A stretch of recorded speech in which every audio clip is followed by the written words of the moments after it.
at the church national level. But we've also done things such as lobby work together. So I think we have history, but I think we can always develop that history and working relationship further.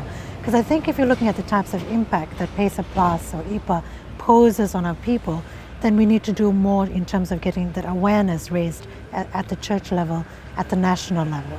And I think this is where PANG and PCC, in collaboration, can help to educate a lot of our people so that they know what their governments are doing in their names in their countries. Past assemblies, meetings and consultation on globalization and trade resolve and urge the PCC Secretariat to continue to conduct trainings and compile educational materials for our member churches, making it relevant from church hierarchies to those at grassroots level. A Pacific theologian and economics academic reveal when and how the Pacific Conference of Churches took up the globalization and trade in the region as a priority. 4 things that I want to point out. The first one is that the PCC's engagement with social and economic issues goes back almost 30 years.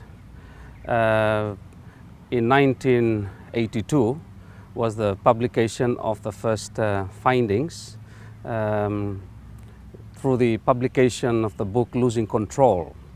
And this particular work focused on the role and the work of transnational corporations within the South Pacific.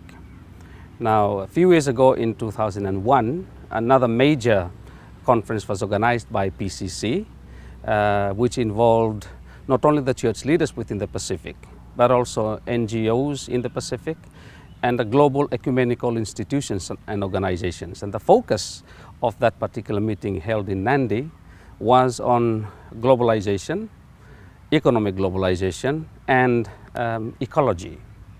Now, this particular focus has also continued.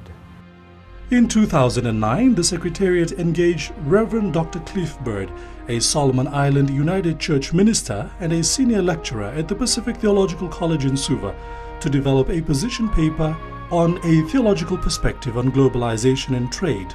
In this paper, he outlined issues ranging from trade liberalizations and the poor, double standard and governance gap, even a theological underpinnings of the Church's response to the issue. It rejects government intervention, it rejects government control. It stresses for the market to operate freely without any form of control and intervention. And as such, neoliberal economics stresses or emphasizes and also promotes the economy as the primary, the primary engine for human activity. Okay? It is the primary engine for human activity. And to achieve that, new economic liberal model emphasizes competition amongst companies, amongst organizations, the private sector. They said it is healthy, it is good. It also emphasizes growth, and it says growth is good for the poor and trade leads to growth. It does not focus so much on the common good, on the community. The focus is on the individual, okay? And somehow separate, distinct individuals while competing with one another, somehow it is believed that the benefits will actually go to the majority of the people, and that is the fundamental basis of neoliberal economics. There are many negative impacts of globalization and trade regionally. The Secretariat, through its work on the issue over the recent years, has tried to raise awareness amongst its members on the negative impact of the global economic neoliberal model. Initiatives in many countries might not have PCC's direct involvement, but have continued to lobby with its partners at national or regional level in offering alternative ways to counter the effects of globalization, considering other aspects, one being the environment. There are many initiatives that are coming up and that are popping up in the region itself.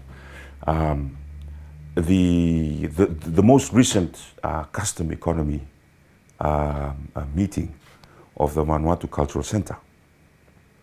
That's a meeting that was organized by Ralph Regevanu of Vanuatu, a parliamentarian who also works at the Vanuatu Cultural Center.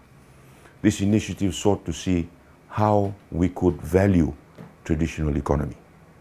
Right? You have the initiative by Hilda Lini looking at how we could exchange and we could place a value on the traditional gifts and the traditional monetary items, like in Vanuatu, the mats, and all the traditional artifacts that exist. You look at a country or a village in Papua New Guinea, whose name I cannot recall right now, that is developing a way of life that is sustainable, that is able to produce enough for the village, plus enough to be able to get a stable income. You look at initiatives here in Fiji, Lutu, for example, that's able to produce that much ndalo on a monthly basis to be able to be exported. Right? You look at examples in Samoa, where, for example, Wibdi is producing cocoa or coconut oil, virgin coconut oil, for Body Shop.